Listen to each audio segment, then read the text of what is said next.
अनुराधा प्रभू देसाई यांचं आगमन झालेलं आहे. सुयश कलाक्रीडा मंडळ त्यांचे हार्दिक स्वागत करीत आहे. आपण आता एक त्या देवळात जातील, दर्शन घेतील आणि त्यानंतर दीप प्रज्वलन करून आपण व्याख्यानमालेला सुरुवात करणार आहोत.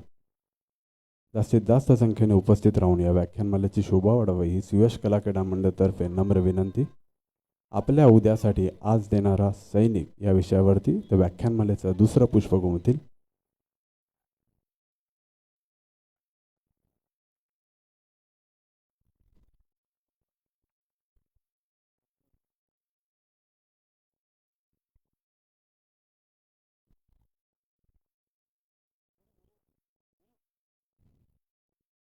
व्याख्यानमालेचं कालचं पुष्प अविनाश धर्माधिकारी यांनी महाराष्ट्र समजावून घेताना या विषयावरती दिलं. आज व्याख्यानमालेचा दुसरा दिवस. दुसरं पुष्प गुंफण्यासाठी अनुराधा प्रभू देसाई यांचं आपल्या वसाहतीमध्ये आगमन झालेलं आहे. आपण आता एक 5 मिनिटामध्ये देवळात जाऊन त्यानंतर दीप प्रज्वलनाने आपण व्याख्यानमालेचे दुसरं पुष्प गुंफण्यासाठी तयार आहोत. त्याचबरोबर आपल्या उद्यासाठी आज देणारा सैनिक या विषयावरती ते व्याख्यान देणार आहेत. जास्तीत जास्त संख्येने उपस्थित राहून या व्याख्यानमालेची शोभा वाढवावी ही सुयश कलाक्रीडा मंडळातर्फे नम्र विनंती.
आत्ता इथे जे कॅडेट्स उभे आहेत ते प्रभाव डिफेन्स मोटिवेशन सेंटर आपल्या पीपल्स एज्युकेशन्समध्ये जे ट्रेनिंग चालतं त्याचे हे सर्व विद्यार्थी आहेत. आपण जोरदार टाळ्यांनी एकदा त्यांचं स्वागत करूया.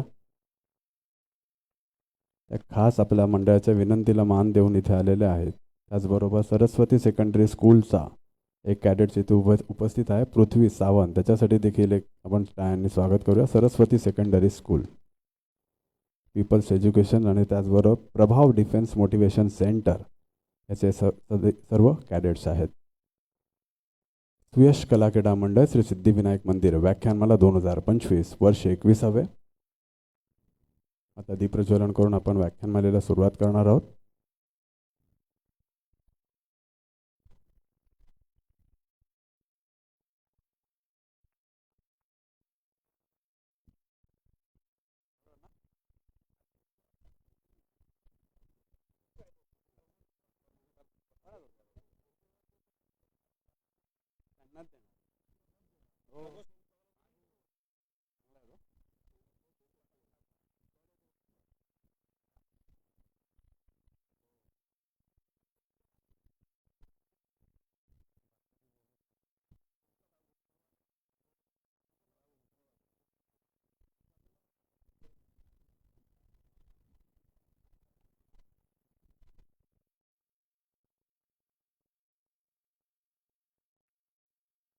मंडपाच्या अगदी समोर असलेल्यांना सगळ्यांना विनंती आहे की कृपया आपण स्थानापन्न व्हायचं आहे. आपण थोड्याच वेळात व्याख्यानमालेला सुरुवात करणार आहोत.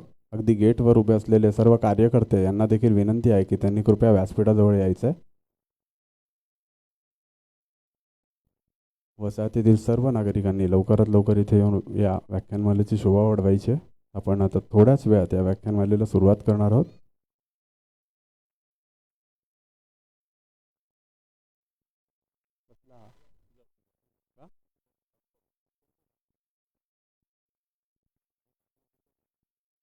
हॅलो.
गेटजवळचे कार्यकर्ते आणि वसाहतीतील रहिवासी आहेत त्यांनी कृपया स्थानापन्न व्हायचं. आपण आता व्याख्यानमालेला सुरुवात करतोय. सुयश कला क्रीडा मंडळ श्री सिद्धिविनायक मंदिर व्याख्यानमाला 2025 वर्ष 21. अनुराधा प्रभू देसाई यांचे इथे आगमन झालेले आहे. सुयश कला क्रीडा मंडळ त्यांचे हार्दिक स्वागत करीत आहेत. त्याचबरोबर रवींद्र फाटक साहेब यांचे इथे देखील आगमन झालेले आहे. सुयश कला क्रीडा मंडळातर्फे त्यांचे मनपूर्वक स्वागत.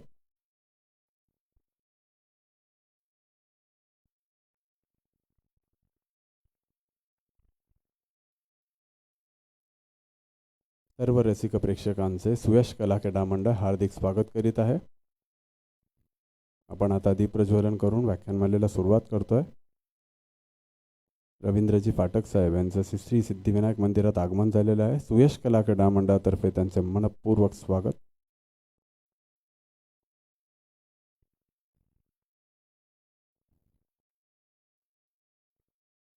कृपया जरा ही पहिली रोज जरा कॅडेट्ससाठी ठेवावा ही विनंती आहे. मॅडम जरा प्लीज मागच्या ह्याच्यात पहिल्या 2 राखीव जागा आपल्या कॅडेट्ससाठी आहेत. त्यांना आज विशेष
आजच्या व्याख्यानमालेचे दुसरं पुष्प गुंफण्यासाठी अनुराधा प्रभू देसाई यांचे श्री सिद्धिविनायक मंदिरात आगमन झालेलं आहे. सुयश कला क्रीडा मंडळ त्यांचे हार्दिक स्वागत करीत आहे. सर्व मान्यवरांचे देखील मनपूर्वक स्वागत. श्री सिद्धिविनायक मंदिर आयोजित व्याख्यानमाला 2025 वर्ष 21. आजचा व्याख्यानमालेचा दुसरा दिवस दुसरं पुष्प गुंफण्यासाठी श्री अनुराधा प्रभू देसाई या आपला आज देणारा सैनिक, तुमच्या उद्यासाठी आज देणारा सैनिक या विषयावरती ते व्याख्यान देणार आहेत.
मंडळाच्या सर्व कार्यकर्त्यांनी व्यासपीठाजवळ यायचं.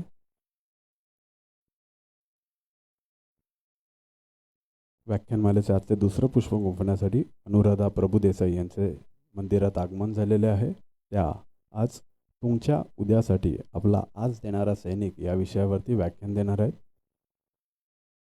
आता आपण व्याख्यानाला सुरुवात करतो. सर्व रसिक प्रेक्षकांचे सुयश कला क्रीडा मंडळातर्फे हार्दिक स्वागत. प्रभाव डिफेन्स मोटिवेशन सेंटरचे सर्व कॅडेट्स इथे आलेले आहेत. त्याचबरोबर सरस्वती सेकंडरी स्कूल छात्रसेनेचा विद्यार्थी देखील इथे आलेला आहे. श्री सिद्धिविनायक मंदिर सुयश कला क्रीडा मंडळ त्यांचे मनपूर्वक स्वागत करीत आहे.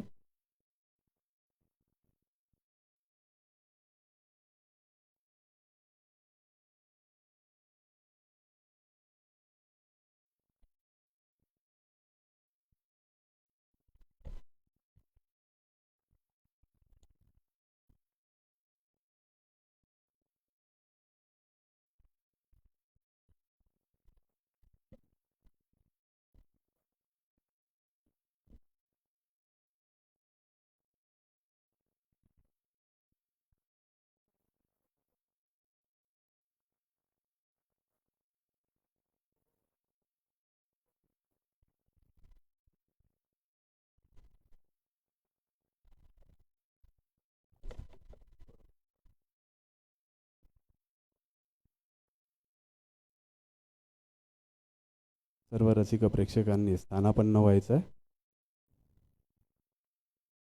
सर्व मान्यवरांचे सुयश कला क्रीडा मंडळ श्री सिद्धिविनायक मंदिर हार्दिक स्वागत करीत आहे.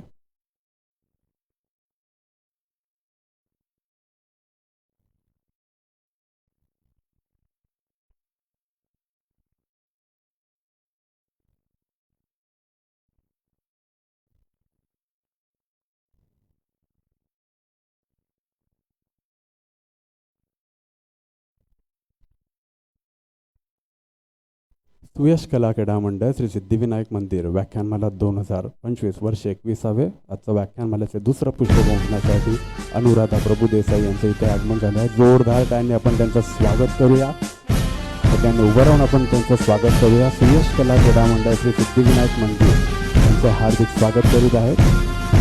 प्रभाव डिफेन्स मोटिवेशन सेंटर हे सर्व विद्यार्थी ज्यांना सलामी देत आहेत.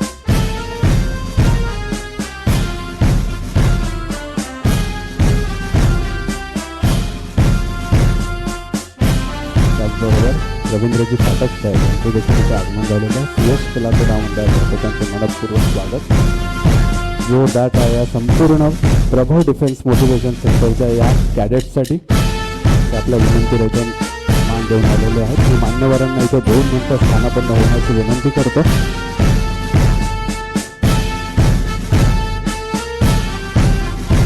माननीय रवींद्रजी फाटक साहेब यांचे इथे सुयश कला क्रीडा मंडळ हार्दिक स्वागत करीत आहे.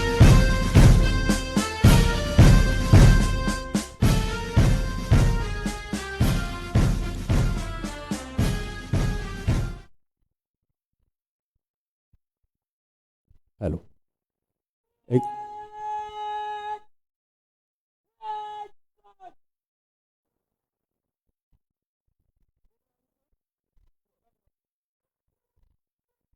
एकदा जोरदार टाळ्या संपूर्ण कॅडेट्ससाठी आणि त्याचबरोबर आज आपल्या इथे उपस्थित राहिलेल्या अनुराधा प्रभुदेसाई आणि त्याचबरोबर रवींद्र फाटक साहेब यांचे देखील सुयश कला क्रीडा मंडळातर्फे हार्दिक स्वागत.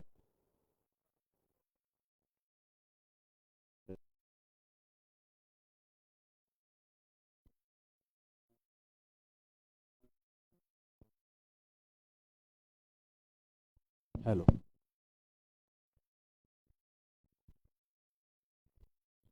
हॅलो,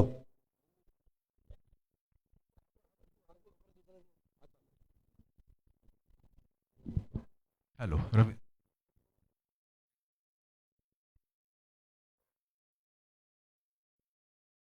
प्रितेश सर कुठे आहेत? अनुराधा मॅडम, तुम्हाला विनंती करतो आज व्याख्यानमालेच्या या दुसऱ्या पुष्पाची आपण दीप प्रज्वलनाने सुरुवात करूया. त्याचबरोबर रवींद्र फाटक साहेब यांना देखील विनंती करतो की त्यांनी व्याख्यानमालेचे दीप प्रज्वलन करावे. जोरदार टाळ्या एकदा सगळ्यांसाठी. त्याचबरोबर प्रभाव मोटिवेशनचे प्रितेश सर यांना देखील विनंती करतो की त्यांनी दीप प्रज्वलन करावे.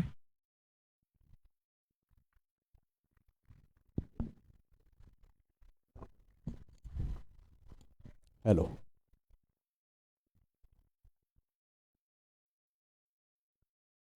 मंडळाचे अध्यक्ष त्यांनी देखील करावं. कार्यवाह सतीश सावंत यांना विनंती करतो की त्यांनी दीपप्रज्वलन करावे.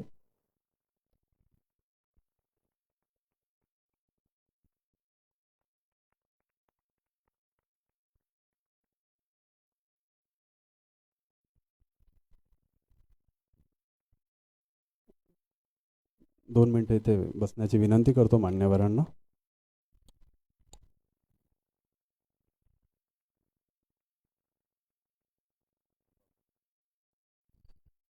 मंडळाचे उपाध्यक्ष अंजन दांडेकर आणि समीर चव्हाण यांना मी विनंती करतो की त्यांनी अनुराधाताईंना व्यासपीठावर घेऊन यायचं. जोरदार टाळ्या एकदा अनुराधा प्रभुदेसाई यांच्यासाठी. व्याख्यानमालेचं आजचं दुसरं पुष्प गुंफण्यासाठी त्या इथे उपस्थित आहेत. तुमच्या उद्यासाठी आपला आज देणारा सैनिक या विषयावरती ते व्याख्यान देणार आहेत.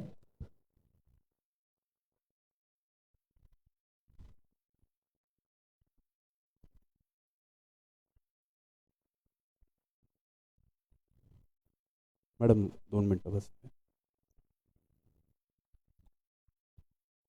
अश्विनी सुर्वे यांनी लवकर इथे यायचं.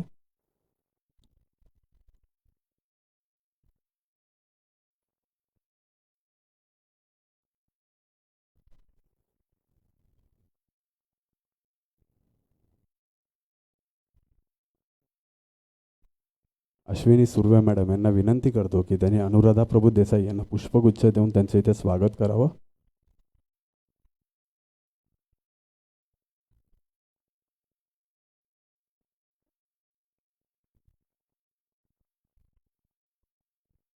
जोरदार टाळ्या एकदा.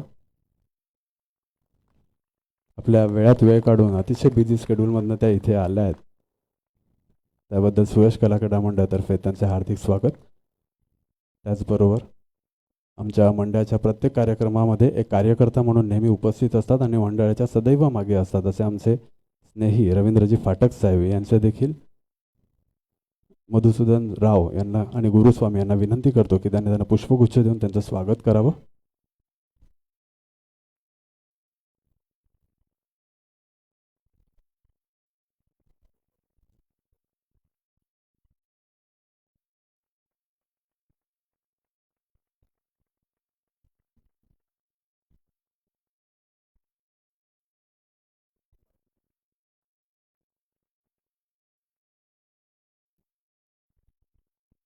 सर्व मान्यवरांनी स्थानापन्न व्हायचं आहे.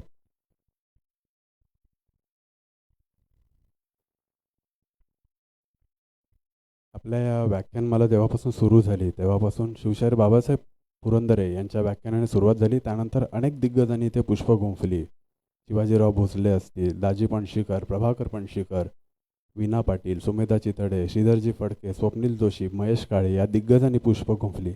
कालच अत्यंत जी दुःखद घटना घडली की द्वारकानाथ संजगिरी यांचं निधन झालं, तेही आपल्या व्याख्यानमालेला उपस्थित होते. तर मला असं एक नम्र विनंती आहे की आपण त्यांची एक आठवण म्हणून आपण त्यांना एक श्रद्धांजली वाहूया. सगळ्यांनी उभं राहायचं आहे क्षणभर.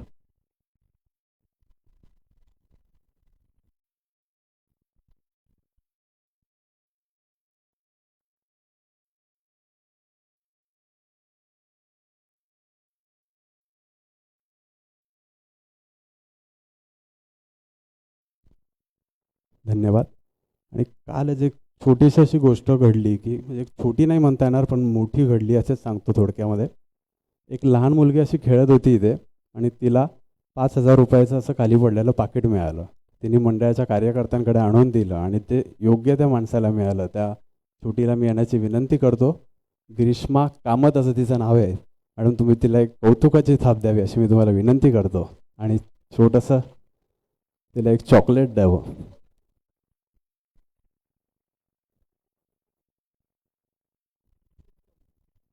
आमचे सगळ्यात तरुण कार्यकर्ते आहेत. म्हणजे आमचा देवळाचा वर्धापन दिन सोहळा वगैरे असेल तर सगळ्यात पुढे हे असे छोटे कार्यकर्ते असतात. आणि त्याचबरोबर प्रितेश सर यांना देखील मी विनंती करतो की त्यांनी मंचावर यायचे. प्रितेश सर प्रभाव मोटिवेशन संस्थेचे आज हे जे काही कॅडेट्स आलेले आहेत त्यांच्यामुळे आलेले आहे. जोरदार टाळ्या यांच्यासाठी.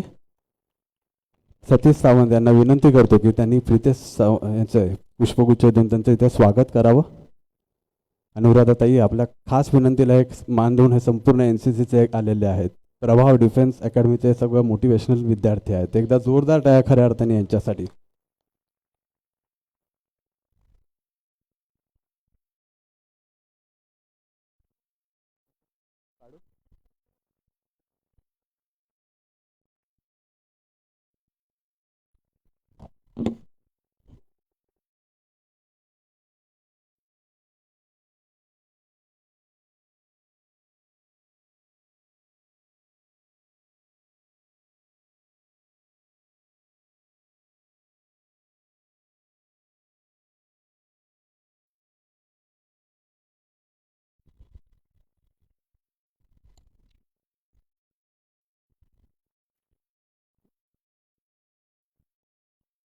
पिंपळकर मॅडम यांचं इथे आगमन झालेलं आहे. सुयश कला क्रीडा मंडळातर्फे त्यांचे हार्दिक स्वागत. पुष्पगुच्छ देऊन आपण त्यांचं स्वागत करूया.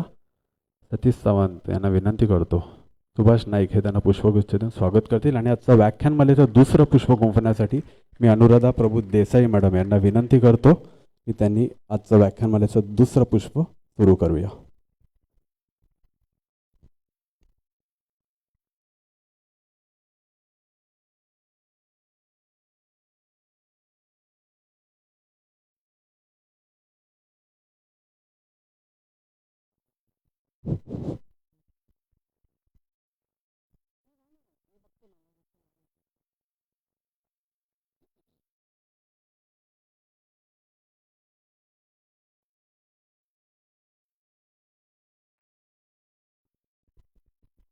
सर्व भारतीयांना जय हिंद. Young sons and daughters of India, जय हिंद. NCC ना तुमचं गाणं काय आहे NCCचं? कुठलं आहे? हम सब भारतीय एक है, ऐसा कुछ है ना? हे जी, अच्छा जी, हाँ हाँ.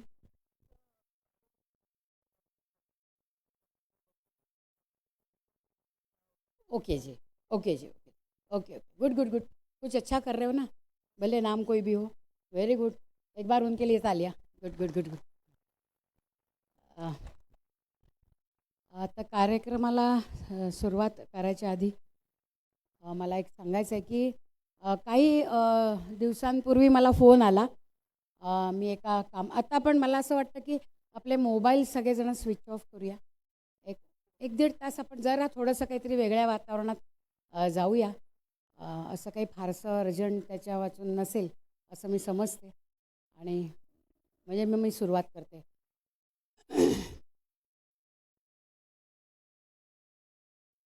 सर आप बैठ जाएंगे, वो साइन वाइन बात करेंगे, नो प्रॉब्लम. मैं शुरुआत कर रही हूँ.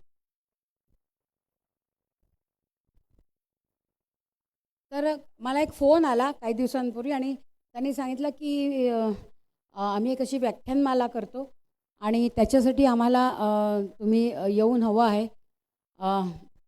मी जरा कामात होते का आणि म्हणून मी म्हटलं की मी आत्ता दुसऱ्या एका कामात आहे, तर तुम्ही मला 2 दिवसांनी साधारण 11 वाजता फोन करा.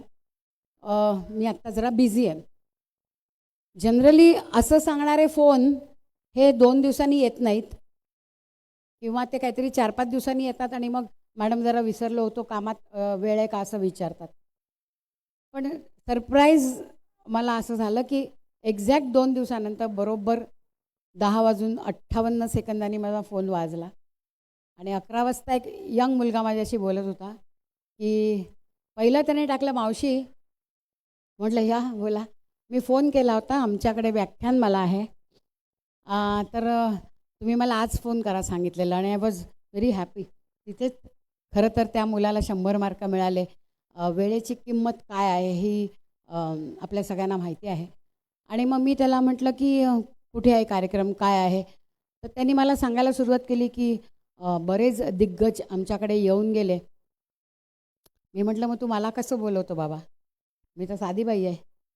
तेव्हा त्यांनी सांगितलं की नाही नाही तुम्ही प्लीज याल का आमच्याकडे. आणि मग मला नाही म्हणणं अशक्य झालं कारण त्या मुलाचं जे डेडिकेशन होतं त्या मध्ये माझ्या बोलवण्याच्या मागे, आणि त्यांनी मला सांगितलं मी तुम्हाला मावशी 3 वर्ष कॉन्टॅक्ट करतो आहे. आय एम शुअर मी 3 वर्ष भयंकर इतर कामात होते. हे वर्ष जरा मी आता थोडी फ्री झाले आणि मी त्याला थांबवलं होतं हेही माझ्या लक्षात आलं. आणि अमित, इट वॉज अमित नाखरे. मला अतिशय आनंद होतो आणि माझ्या लक्षात आलं अमित की तू एवढा चांगला का आहेस, कारण तुमचा सगळा हा जो ग्रुप मी बघितला आत्ता आले आणि तो निश्चितपणे खूप छान आहे. आजकालच्या जगामध्ये दुर्लभ असं मला म्हणावं लागेल हे इथलं वातावरण. आणि त्यामुळे थँक्यू व्हेरी मच. मुळात तू मला दिग्गजांच्या लाईनीत आणलंस. म्हणजे कसं आहे, मलयगिरी पर्वतावरनं चंदनाचे वारे येतात आणि एखाद्या झुडपाला चंदनाचा वास लागतो, तर मलाही चुकून त्या दिग्गजाचा वास लागला. मी साधी बाई आहे, मी गप्पा मारायला आलेले, मी व्याख्यान देत नाही. सो त्यामुळे again thank you very much. और आपके लिए एक कुछ अर्ज करना चाहूँगी. काम करो ऐसा कि पहचान बन जाए, हर कदम चलो ऐसा कि निशान बन जाए. ये ज़िंदगी तो सभी काट लेते हैं दोस्त, ज़िंदगी ऐसे जियो की मिसाल बन जाए. आज तुमची ही जी व्याख्यानमाला इथे नक्की एक मिसाल आहे. आणि आपल्या सगळ्यांना अगेन धन्यवाद. बोलायच्या आधी मला नेहमी प्रश्न पडतो की कुठल्या भाषेमध्ये बोलावं. आज आता आपण इथे सगळे मराठीच आहोत, त्यामुळे डेफिनेटली आपली मातृभाषा असणार आहे. पण वाणीचे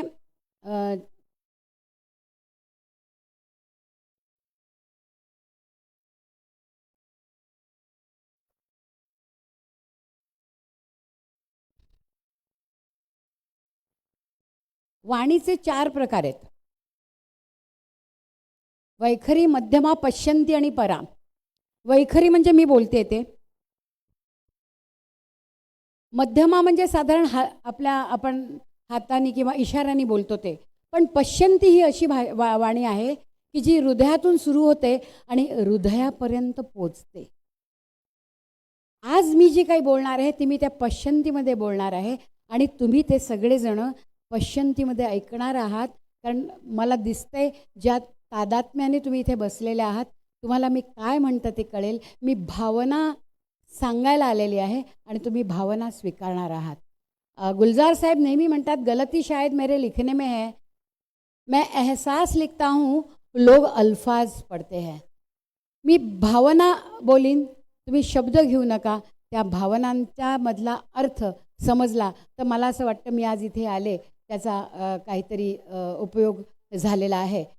तर त्यामुळे हे हृदयातून हृदयाकडे गेलं की ते निश्चितपणे पोचेल.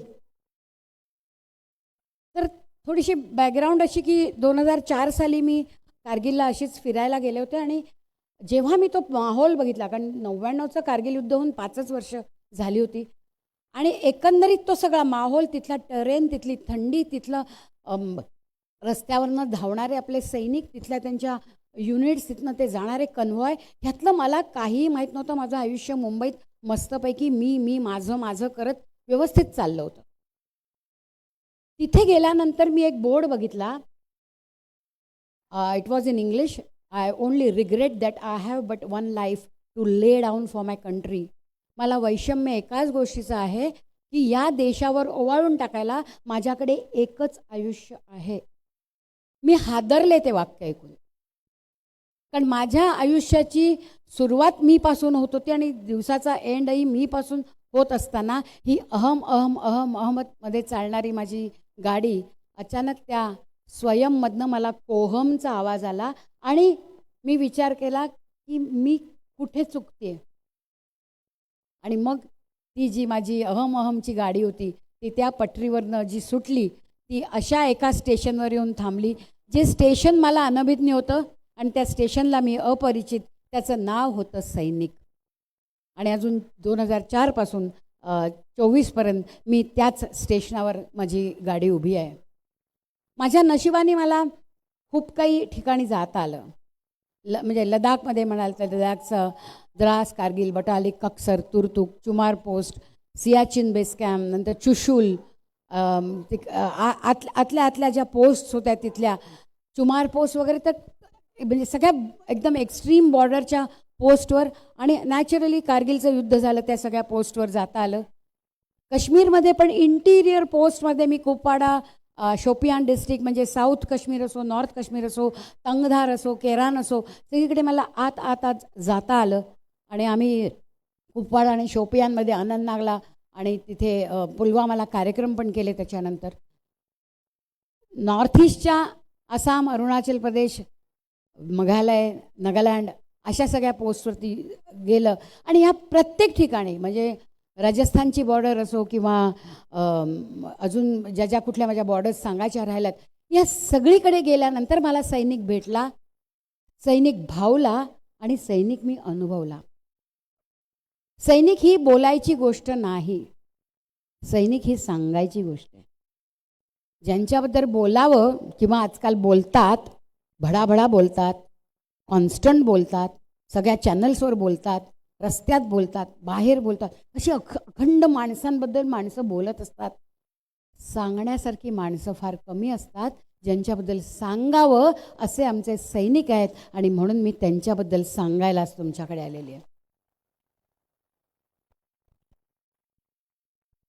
की घेतले व्रत नहे आम्ही अंधतेने, लब्ध प्रकाश इतिहास निसर्ग माने, जे जे दिव्य दाहक म्हणून असावयाचे, बुद्ध्याची वाण धरिले करी हे सतीचे, असं म्हणणारा हा सैनिक.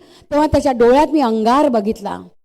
हर जर्रा अपनी जगह आफताब होता है, प्रत्येक मातीच्या कणात एक सूर्य आहे. तो सूर्य मी त्यांच्या डोळ्यामध्ये बघितला आणि त्याच वेळेला बघितलं मी त्यांच्या डोळ्यामध्ये प्रेम.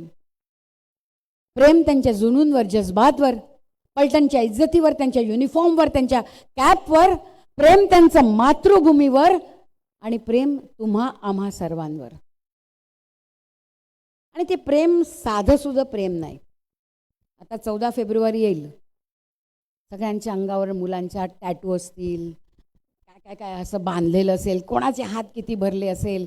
आत्ता ह्याला बांधलं, दुसऱ्या वेळेला दुसऱ्याला, तिसऱ्या वेळेला तिसऱ्याला, अशा सगळ्या गमती या व्हॅलेंटाईन डेच्या नावाने सुरू होतील.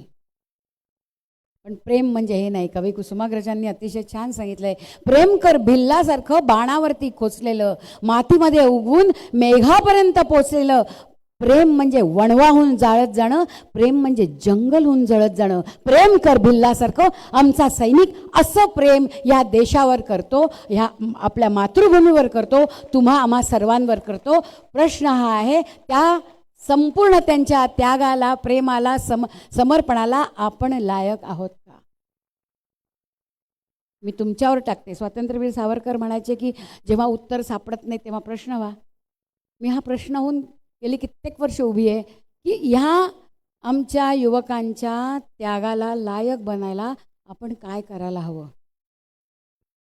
सो हा मी प्रश्न तुमच्यासमोर टाकते. तर आज आपलं जे तुमच्या उद्यासाठी आपला आज देणारा सैनिक. मी नागालँडला गेले होते आणि नागालँडला कॅप्टन केंग गुरुसे यांच्या घरी गेले होते. त्यांच्यावर मला पुस्तक लिहायचं होतं. एक नागा मुलगा, म्हणजे 1999ला नागालँडची हालत खूप वेगळी होती. आर्मीबद्दल त्यांना जराही सहिष्णुता नव्हती, प्रेम नव्हतं इंडियन आर्मीबद्दल. अशा काळात कॅप्टन केंग गुरुसे, नागालँडचा मुलगा, राजपुताना रायफलला लीड करत होता. अधिकारी राजपुताना रायफलमध्ये झाला आणि त्यांचं प्राणार्पण हे त्यांनी लडाखच्या युद्धात काश्मीरमध्ये केलं. याच्यापेक्षा मोठी नॅशनल इंटिग्रिटी काय असू शकते. तर जेव्हा मी त्या नागालँडला गेले तेव्हा तिथे जे सिमेट्री आहे वर्ल्ड वॉर II, तिथे असं लिहिलेलं आहे, when you go home tell them of us and say for your tomorrow we gave our today. माघारी जेव्हा जाल परतून, ओळख द्या आमची त्यांना आणि सांगा तुमच्या उद्यासाठी आम्ही आमचा आज दिला. ह्या शब्दांनी, ह्या वाक्यांनी अंगावरती शहारे आले. माझ्या उज्ज्वल उद्यासाठी एक मुलगा आपला आज देतोय तरुणाईतला, तर तो किती महत्त्वाचा आहे आणि तो या तरुणांपर्यंत मला कसा पोहोचवता येईल ह्याची धडपड माझी 2004 पासून सातत्याने चाललेली होती. कारण मला नेहमी असं वाटतं की विवेकानंदांनी एक तरुणाबद्दल असं स्वप्नात पाहिलेला तरुण, सॉरी, विवेकानंदांच्या स्वप्नातला तरुण मी जेव्हा रामकृष्ण मठामध्ये मुलांना स्पीच द्यायला गेले होते आणि सांगायला, तेव्हा मला तिथल्या एका तिथले जे होते स्वामी त्यांनी सांगितलं होतं की त्यांच्या स्वप्नातला काय होता ते मी लिहिलेलं आहे तरुण. आणि तर तिथे एक असा मस्त बोर्ड होता, मला राहवलं नाही, मी ते लिहिलं, कारण ते विवेकानंदांच्या स्वप्नातला तरुण आहे. आज इथे जे काही आलेले आहेत सगळेजण, मला माहिती आहे इथे तरुणांची संख्या कमी असते, पण जे कोण आलेत त्यांनी आपल्या घरच्या तरुणांना यातलं त्यांच्यामध्ये काय विचारा. आणि जे आहेत ते निश्चित तरुण आहेत, कारण इथे येऊन बसणं हेच एक मोठं तारुण्य असं मला वाटतं. तर त्याच्यात असं आहे की चेहऱ्यावरती तेज आहे, देहामध्ये शक्ती आहे, मनामध्ये उत्साह आहे, बुद्धीमध्ये विवेक, हृदयामध्ये करुणा, मातृभूमीवर प्रेम आहे, आत्मविश्वास दृढ आहे, इच्छाशक्ती प्रबळ आहे, धाडसाचे बळ आहे, सिंहासारखा निर्भय आहे, ध्येय ज्याचे उच्च आहे, सत्य ज्याचा ईश्वर आहे, व्यसनापासून मुक्त आहे, जीवनामध्ये शिस्त आहे, प्रेमळ ज्याचा सूर आहे, मानवता आहे, कुळ आहे, गुरुजनांचा आदर, पालकांवरती श्रद्धा, दीनदुबळ्यांचा मित्र, सेवेसाठी तत्पर, देवावरती भक्ती, जीवनामध्ये नीती, चारित्र्य ज्याचे शुद्ध आहे तोच आदर्श युवक आहे. 23 गोष्टी आहेत त्या, 23. आणि मग मला असं लक्षात आलं की स्वामी विवेकानंदांच्या ह्या गोष्टीतल्या कित्येक गोष्टी ह्या माझ्या सैनिकांमध्ये मी बघितलेल्या आहेत, त्याच्यावरती मी शेवटी येणारच आहे. पण स्वामी विवेकानंदांनी तरुण का बघितला, त्यांनी कुमार का नाही बघितला, त्यांनी वृद्ध का नाही बघितला? कारण 3 प्रहराच्या आयुष्यात तारुण्य हा एक महत्त्वाचा प्रहर आहे. मी एकदा एका कर्नल साहेबांशी बोलत होते, तेव्हा ते बोलले की आम्ही आमच्या सैनिकांना जवान, हिंदी में जो जवान कहते हैं तो करेक्ट वर्ड आहे मॅडम. आम्ही ना, आम्हाला धावणारे घोडे लागतात, थकलेले घोडे चालत नाहीत, आणि म्हणून आम्हाला तिकडे तो जवान लागतो, ज्याच्या आयुष्याची सुरुवातही झालेली नाही, असे जवान तिकडे असतात. आणि अनफॉर्च्युनेटली जे आपले जवान जे अफसर्स कॅडर नाही आहेत त्यांना 35व्या वर्षी रिटायर व्हावं लागतं, कारण ते धावणारे घोडे राहत नाहीत. पण त्यांच्या 16 ते 35 वर्षाची कारकीर्द आपण त्यांची जवानी चुसून घेतो की काय, असं मला सदैव वाटतं. आणि मग विचार येतो की तारुण्य म्हणजे नक्की काय? तारुण्य म्हणजे मला असं वाटतं की कडेकपारीवरनं खळाळत उतरणारा एखादा धबधबा म्हणजे तारुण्य. एखाद्या बंद खोलीमध्ये अचानक संतूरचे सूर भारून टाकावं त्या खोलीला म्हणजे तारुण्य. तारुण्य म्हणजे निर्मिती आहे, पण चुकलं तर तारुण्य म्हणजे विध्वंस आहे. तारुण्य म्हणजे झळाळी आहे, पण चुकीचं झालं तारुण्य तर ती काजळी आहे. आणि म्हणून या तारुण्याला जपणं हे आपल्याला फार मोलाचं आणि महत्त्वाचं काम करायला हवं. कारण जर आपल्या देशातला तरुण, जो आपला देश आपण सगळ्यात तरुण मानतो, तो जर बेलगाम होत गेला, त्याला जर ती शिस्त, काय खळाळत चाललेलं पाणी छान वाटतं, पण त्याला बांध हा घालावाच लागतो कुठेतरी, आणि तो घालण्यात जर आपण कमी पडलो तर या देशाचं जे भवितव्य उज्ज्वल व्हायला हवं तिथे कुठेतरी काहीतरी एक अडसर येईल. आणि म्हणून ह्या तारुण्याला आज ह्या गोष्टी सांगण्यासाठी मी, म्हणजे जसं आपण छत्रपती शिवाजी महाराज, आपण असं जस्ट म्हटलं की तलवारी तर सगळ्यांच्या हातात होत्या, मनगटात ताकद तर प्रत्येकाच्या होती, पण स्वराज्य निर्मिती करण्याची इच्छा केवळ आणि केवळ छत्रपती शिवाजी महाराजांच्या मनात होती. छत्रपती शिवाजी महाराज की. आपल्या अंगात जी ताकद येते ती ताकद काय येते? कारण छत्रपती शिवाजी महाराज आजही आपल्यामध्ये ठेवण्यासाठी कित्येकांनी कौंदम केली, कित्येकांनी पोवाडे केले, कित्येकांनी लिहिलं, कित्येकांनी त्यांच्याबद्दल बोललं गेलं, आणि आज 3 शेवटचे शिवाजी महाराज जिवंत आहेत. आणि कारगिल युद्धाच्या जेव्हा मी त्या पार्श्वभूमीवर तोलोलिंगला उभी होते, जेव्हा मी तो पहाड बघितला, ते 17-18 फुटावरती बसलेले पाकिस्तानी असतील, आणि आमच्या खालून जाणाऱ्या मुलांना सांगितलं yes go and capture, and they have entered the death trap without any hesitation.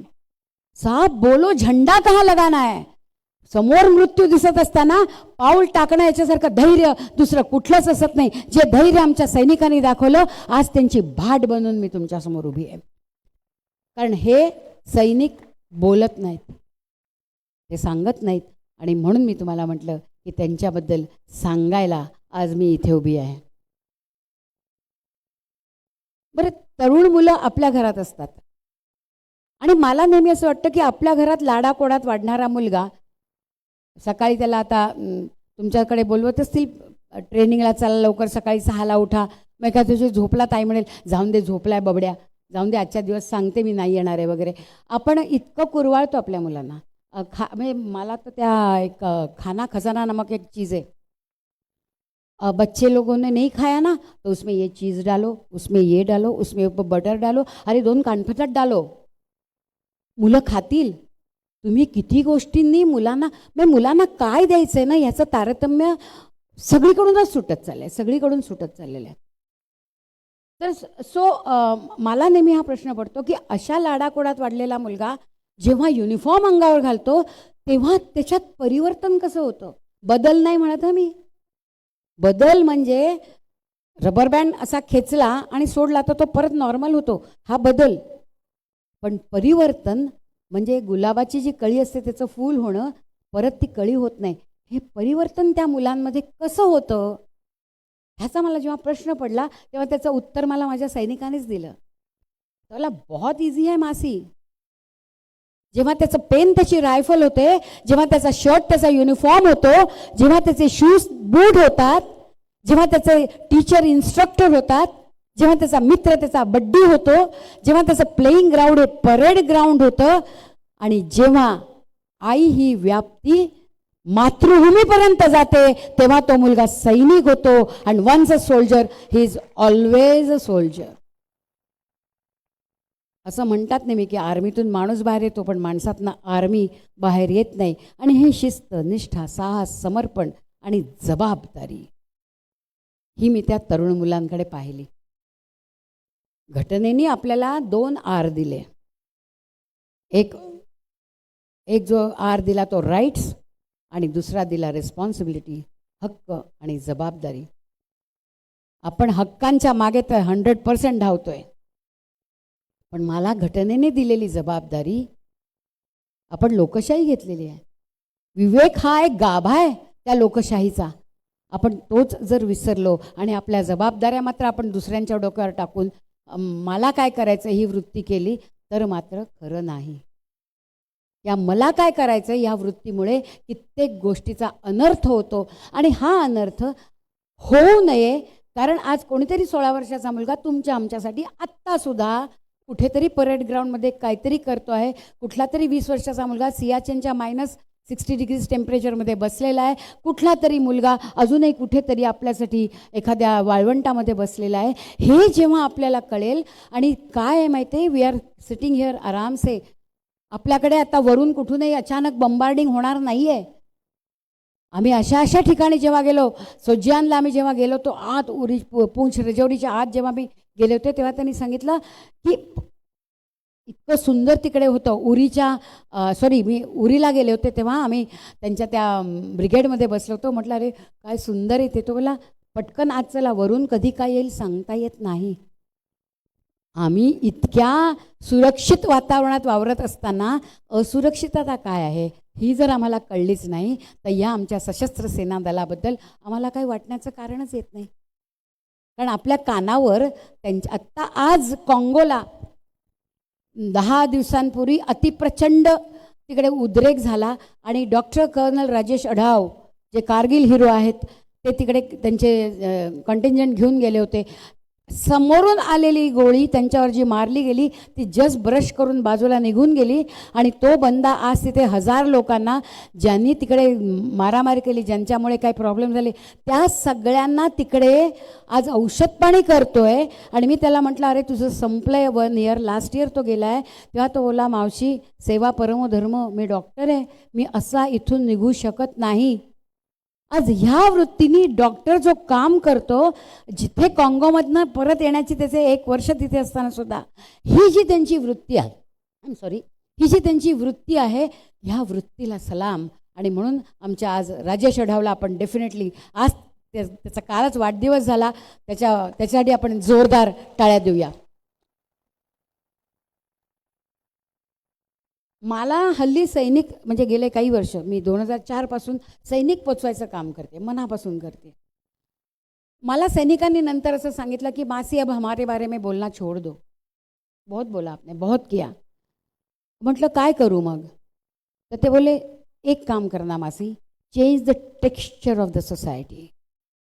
समाजाचा पोत बिघडलेला आहे, तानाबाना बोलते उसको. म्हणजे कसं असतं की मी अलाहाबादला गेले होते आणि आम्ही त्या नावेमधनं जात होतो, तर तेव्हा तो नावाडी जो होता तो मला म्हणाला की हमारे यहाँ की साड़ी है ना बहुत बढ़िया है. तो मैंने कहा हमारी पैठणी भी बहुत अच्छी है. तो बोला नहीं आपको मालूम नहीं, हमारे यहाँ ना स्पेशलिटी क्या है, वो हमारा ताना बाना रहता है ना, वो बड़ा करेक्ट होता है. वो आड़वे धागे और उभे धागे हम उसको बराबर जमा के बैठते हैं, तो जो ग्रीन कलर होता है वो ग्रीन जगह पे ही रहता है, येलो कलर येलो में ग्रीन मिक्स नहीं होता है. और साड़ी का पल्लू सब अलग जो दिखता है वो उसके लिए दिखता है क्योंकि वो ताना बाना टाईट है. त्याच्यावरनं मला असं वाटलं जर समाजामधला तानाबाना समाज वस्त्राचा विचार केला तर तो इतका खेळखेळा झाला आहे की सगळेच रंग एकमेकांवर हा दाबायचा, तो वठायचा, त्याला उचलायचा, ह्याला काढाय, असं काहीतरी विचित्र समाज वस्त्र झालं आहे. आणि परत मनात प्रश्न येतो, माझ्या आणि तुमच्यासाठी अशा विस्कटलेल्या समाजासाठी एक 18 वर्षाचा मुलगा पास नाही कुछ भी देने को अपना यौवन देता हूँ असं म्हणत का तिथे उभा आहे? Again and again the question stands, are we worthy of their sacrifice? हा आपण सातत्याने तुमच्या उद्यासाठी आपला आज देणारा सैनिक बोलताना सातत्याने हा प्रश्न माझ्या मनामध्ये येत राहतो. आणि तुम्ही सगळे सुज्ञ आहात, उत्तर मिळालं तर मला जरूर सांगा.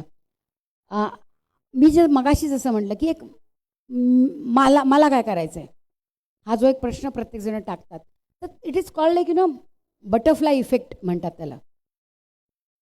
बटरफ्लाय इफेक्ट मालूम आहे बच्चो? तुम्हाला माहिती आहे? नाही, आम्ही सांगते, नसणार माहिती कारण तर एवढं पॉप्युलर नाही आहे ते टर्म.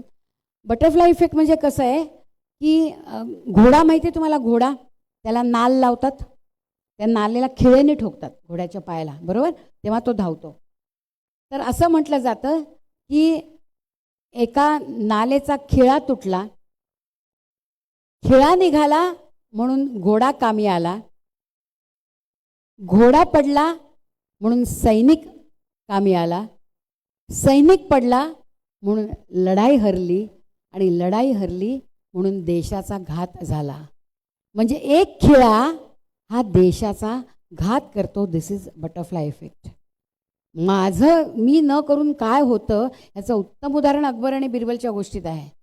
अकबरांनी सांगितलं होतं की माझा सगळा जो समुदाय आहे, माझी जी प्रजा आहे ती अतिशय निष्ठावान, अतिशय चारित्र्यवान, अतिशय समंजस, अतिशय चांगली आणि सभ्य आहे. तर बिरबल म्हणाला थांबा आपण प्रयत्न करू, तुम्ही म्हणता ते खरे का करायला. आणि मग बिरबलांनी काय केलं, एक रांजण ठेवला महालाबाहेर आणि अनाऊन्स केलं उद्यापासून सगळ्यांनी सकाळी 9 ते संध्याकाळी 7 वाजेच्या प्रहरापर्यंत त्या रांजणामध्ये आत पाव दूध घालायचं. रांजणामध्ये सगळ्यांनी दूध घाल असा रांजण ठेवलाय. त्याचं वरचं भोग होतं. लाईनच्या लाईन लागली. अकबर खुश. आणि मग ते प्रत्येक जण येऊन रांजणामध्ये दूध घालते. संध्याकाळ झाली. गावातल्या सगळ्या लोकांनी येऊन पाणी टाकलं, त्याच्या रांजणामध्ये दूध टाकलं. आणि शेवटी जेव्हा तो रांजण उघडला गेला तेव्हा आत फक्त पाणी होतं. ज्याने त्यांनी हाच विचार केला, तो जर दूध घालतो तर मी कशाला, माझं पाणी त्याच्यात मिक्स होऊन जाईल. आणि शेवटी सगळीकडे पाणी राहिलं. त्यामुळे मला काय करायचं आहे आणि म्हणजे याचा हा जो एक प्रश्न सदैव आपल्या साधारण मध्यमवर्गातल्या प्रत्येकाला पडतो. जर मध्यमवर्ग जागा नाही झाला ना तर फार कठीण गोष्ट आहे. उच्चवर्णीयांना फारसं संबंध येत नाही, ज्यांना जमत नाही त्यांना खाण्यापिण्याची वांदे आहेत, तिकडे प्रॉब्लेम होतो. त्यामुळे विवेकाने विचार करायचं काम हे मध्यमवर्ग इतके वर्ष करतोय. मध्यमवर्ग जेव्हा सुपर मध्यम व्हायला लागला तिथून जरा गडबड सुरू झाली समाजामध्ये. आपण आपल्या मध्यमवर्ग असण्याचे जे काही गुण आहेत ते ठेवू. आणि ते इथे दिसत आहेत मला खूप सांभाळलेले. नाहीतर एखादी व्याख्यानमाला 21 वर्ष चालवणं आणि एस्पेशली हे लास्ट 10 वर्षापासून चालवणं हे एक आयोजकांचं कसब आहे. हे एक मोठं शिवधनुष्य ते पेलतायत आणि आपण ज्या संख्येने आलात त्याबद्दल आपल्या सगळ्यांसाठी मी एकदा स्वतःलाच जोरदार टाळ्या द्या. दूसरों की जय के पहले खुद की जय करे. Thank you very much. जर आम्ही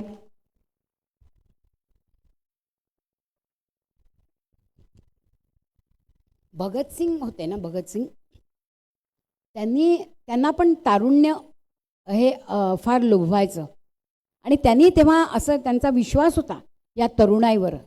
त्यांनी असं लिहिलं होतं, लिख रहा हूं अंजाम जिसका कल आगाज आएगा. आगाज मतलब सुरू होण्याची प्रक्रिया, जी आज कदाचित काही मुलं ऐकून तिथे सुरू होईल.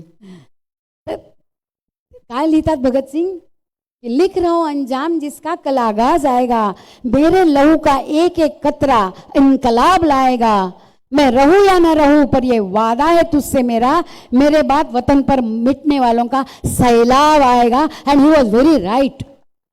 47, 62, 65, 71, 99 हा सगळा सैलाब होता की ज्या सैलाबामुळे आपण दुश्मनला त्याची तिथल्या तिथे जागा त्याची नांगी ठेचून दाखवली आणि ती त्या सैलाबचं काम होतं. सो तारुण्याचा परत आणि परत तोच विषय आहे की तारुण्य हे आपल्याला किती महत्त्वाची, देशाच्या दृष्टीने किती महत्त्वाची गोष्ट आहे. आता जसं मी म्हटलं की ते जे 23 विवेकानंदांनी म्हटलेल्या ज्या गोष्टी आहेत 23 त्यातले गुण, त्यातले मी थोडे काही घेते आणि त्याच्यावरनं म्हणजे सैनिक या ग्रंथातली एखादी तरी ओवी अनुभवावी अशी एक ओवी तुमच्यासमोर मांडते, किंवा सैनिक या महासागरातले काही थेंब मी घेऊन आले ते टाकते. त्याच्यावरनं तुम्हाला सैनिक म्हणजे काय याची कल्पना येईल. पहिला आपण असं घेऊया एक नैतिकता. आजकाल जरा थोडीशी हरवली आहे ती सैन्य दलाच्या बाबतीत मी जे अनुभव घेतले ते सांगते की आम्ही कारगिल युद्धाला 20 वर्ष झाली तेव्हा कार्यक्रम केला आणि जे जिथे लढले, म्हणजे द्रासला लढले, जे तरतुकला लढले, जे कक्सरला लढले आणि जे बटालिकला लढले, त्यांचा तिथे सत्कार करून 77 जणांचा 20 वर्षाला आम्ही सत्कार केला होता. त्या ठिकाणी आम्ही त्या प्रांतात गेल्यावर प्रत्येक सैनिकाच्या डोळ्यातून भळा असे अश्रू यायचे आणि तो म्हणायचे 20 साल बाद आए मासी. कारण आम्हाला नंतर प्रत्येकाला आपापलं पोस्टिंग होतं. मग यहाँ तो आए नहीं थे, आज तुम्हारी वजह से हम यहाँ आए. आणि मग त्यांना त्यांचे ते बड्डी आठवत होते, त्यांना त्यांचे ते एक मैं कहना भूल गई की जेव्हा त्याचा मित्र हा त्याचा बड्डी होतो. हा बड्डी हा शब्द सैन्यामध्ये खूप अतिशय महत्त्वाचा आहे. त्या बडी स्पिरिट म्हणजे काय आहे हे मी नंतर सांगेन. तर त्यांना त्यांच्या बडीजची आठवण येत होती आणि मग तेव्हा त्यांनी मला सांगितलं, मासी जरा थोडासा बताना है जो हमारे 17 गढ़वाल का एक हीरा था उसके बारे में. मतलब बोलो क्या हुआ. तो म्हणाला, कमल भान म्हणून होता. तो बोला, मासी मैं 19 साल का था और हमें बटालिक सेक्टर में ऊपर एक बंकर को ध्वस्त करने का काम दिया था. तो बोले मेरे जो हवलदार थे, मेरे जो सीनियर थे हवलदार कृपाल सिंह, वो और मैं चढ़ रहे थे. हम दोनों की वो ड्यूटी वहाँ पे थी. हमारा वो था कि वो बंकर आपको ध्वस्त करना है. तो मुझे कवरिंग फायरिंग दे रहे थे और कमल भान ऊपर चढ़ रहे थे. 90 डिग्री स्लोप. बटाले की सच हेवी टरेन की सरळ असे डोंगर आहेत आणि वरती अतिशय सुसज्ज अवस्थेत पाकिस्तानी बसलेत आणि ह्या मुलांना असं खालून लिटरली असं पायाने हाताने चढून वर जावं लागत होतं. तर तो बोलला, मी थोडा पुढे गेलो, आता थोड्याच वेळात बंकर येणार. आणि एवढ्यात पाकिस्तानांनी बघितलं आणि कृपाल सिंगना करेक्ट त्यांनी निशाणा साधला आणि कृपाल सिंगना गोळी लागली. जशी त्यांना गोळी लागली, कमल भान बोला, मैं पीछे मुड़ा और मैं उतरने वाला था. कृपाल सिंह बोले, it's my order, go ahead, don't come back, मुझे कुछ भी नहीं हुआ है, मैं तुम्हें कवर फायरिंग दे रहा हूँ. आणि मग माझ्या लक्षात आलं, म्हणे उजव्या हाताच्या ऐवजी कृपाल सिंग डाव्या हाताने देतात. उनको यहाँ चेस्ट पे किधर भी तो गोली लगी होगी, लेकिन मुझे वक्त नहीं था देखने का.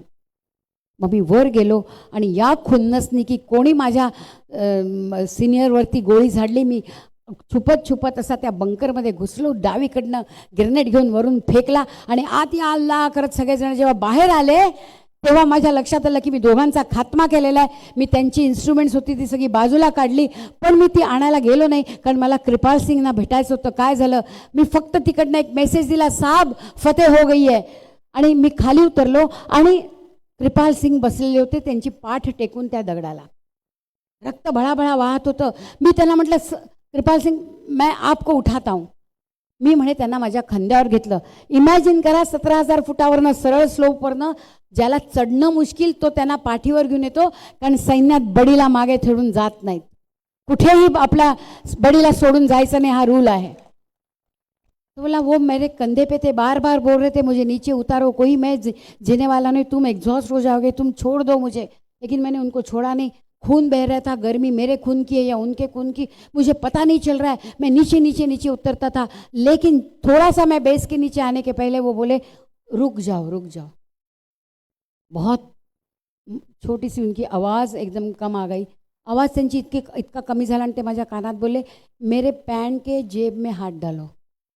मी त्यांच्या पॅन्टच्या जेबमध्ये हात टाकला. त्याच्यात एक डायरी होती आणि त्यांनी मला सांगितलं, त्या डायरीचं मागचं पान बघ.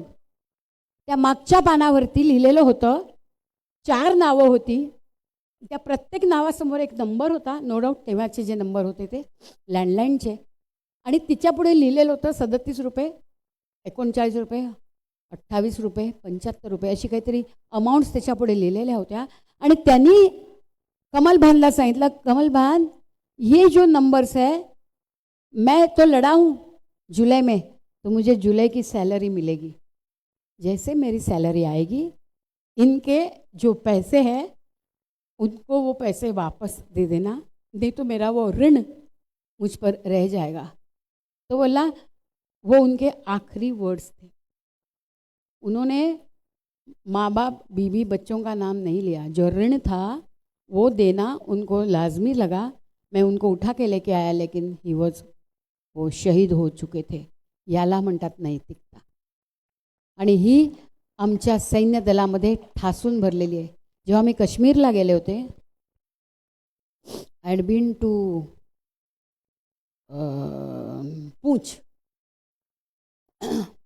पूंछला गेले. आणि नंतर मला माझ्या मेजरनी रात्री आम्ही आलो म्हणून सेंड ऑफची आमची जरा पार्टी चालली होती. आणि तो मेजर बोला, मासे मैं जरा जाके आता हूँ. कुठेतरी काहीतरी त्याला जावं लागलं रात्री, आणि तो जवळजवळ जो 9-10 वाजता गेला, तो 2:30ला आला. आणि त्यांनी मला सांगितलं, मासे आप मुझे मिलना है आपको. म्हटलं, मी जागेच आहे, तुझी वाट बघते, कुठे गेला होता. तो लावू हमारा हमेशा काय, डोंट वरी. पण मला तेव्हा त्यांनी मला असं सांगितलं की मासी, मेरे साथ एक जो बंदा है उसको आपको मिलना था. तर तेव्हा आपल्याकडे सैनिकांबद्दल अर्वाच्य काही लोकांनी बोललेलं होतं, आणि जे अतिशय वाईट पद्धतीने मीडियामध्ये आलेलं होतं. तेव्हा तो मेजर मला म्हटला, मासी सुबह कितने बजे जाओगे. म्हटलं 6 बजे निकलना है, मुझे आगे रजौरी जाना है. तो बोला, थोड़ा 6:30 निकलोगे. मैं बोले, आपकी गाड़ी है, मुझे आप बोलो वैसे निकलूंगी. 6 वाजता तो बंदा आला, त्या मुलाला घेऊन आला. हार्डली असा एवढासा मुलगा होता, 22 वर्षाचा, मिसरूळ फुटलेला. तो मला म्हणाला, मासी एक बताना है आपको, आप जब जाओगे ना तब लोगों को ये बताना कि हम अच्छे चरित्रवान हैं. चरित्र हमारा जिंदगी का मायने रखता है हमारे लिए. म्हटलं, काय झालं. तर तो बोला, मी एका ऑपरेशनला गेलो होतो काश्मीरमध्ये, आणि ज्या घरामध्ये ते मिलिटंट्स होते, आम्ही कसं करतो, कॉर्डन करतो ना तो एरिया, आम्ही असे छुपछुपके जाऊन पूर्ण ते घर कॉर्डन केलं होतं. आणि जेव्हा आम्ही आता तिकडे पुढे जाणार, तेवढ्याच साहब ने बोला था कि सिविलियंस को निकालो. गद्दारी का आलम कुछ इस कदर है यारो कि सरहद पर खड़ा जवान भी सोचता होगा कि हमला अंदर से है या बाहर से. ज्या गद्दारांनी त्यांना घरामध्ये थारा दिला होता, ते आपले सिव्हिलियन्स त्यांना बाहेर काढा, त्याच्याशिवाय बंबार्डिंग करू नका, हा आमच्या सैन्य दलाचा नियम. वो भटके बोलते, भटकलेले लोक आहेत, उनको क्या करना है, उनको निकालो बाहेर. आणि तो बोलला, एक तिकडे आजी होती, तिला मी आधी बाहेर उचलून आणलं पटकन खाली. ती टिपिकल श्रीनगरची घरावरती माहिती आहे ना, फर्स्ट फ्लोअर लाकडी जिने असतात. आणि तो बोला, तेवढ्यात ती आजी माझ्याकडे रडत होती. पाणी पाणी पाणी मागितलं तिने. हमारे पास तो थोड़ा सा वाटर रहता है, हम लोग ऑपरेशन को निकलते हैं, लेकिन मैंने उनको दे दिया. आजी थी, दादी थी. मग तिने मला नजरेने हळूच खून केली. असं ती सांगत होती, काय, तिने 2 बोटं दाखवली आणि सांगितलं, माझ्या 2 नाती आत आहेत. तो बोलला ओके. तो दबक्या पावलांनी आत गेला.